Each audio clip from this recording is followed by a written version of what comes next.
Countdown শুরু অষ্টাদশ লোকসভা, যার সমাপ্তি ঘটবে আগামী 4 জুন। আমি সামলদেব সহ আমাদের টিম থাকছে রাজ্যের প্রতিটি গণনা কেন্দ্রে। প্রতি মুহূর্তের আপডেট দিতে আমি প্রস্তুত, আমার টিম প্রস্তুত এবং প্রস্তুত ডিডি ত্রিপুরা। আমি অনিন্দিতা, আপনাদের সঙ্গে আমার পুরো টিম নিয়ে থাকছি ডিডি নিউজ ত্রিপুরার পর্দায়। আমি অভিজিৎ বর্ধন, আমিও থাকবো মনীষ চক্রবর্তী। স্টুডিও থেকে গণনা কেন্দ্র, প্রতিটি মিনিটের খবর আমরা পৌঁছে দেব আপনাদের সাথে।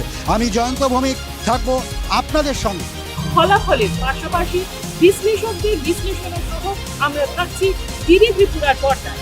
4 জুন দেখতে চোখ রাখুন সকাল 9টা থেকে। আমি শাশ্বতী মজুমদার।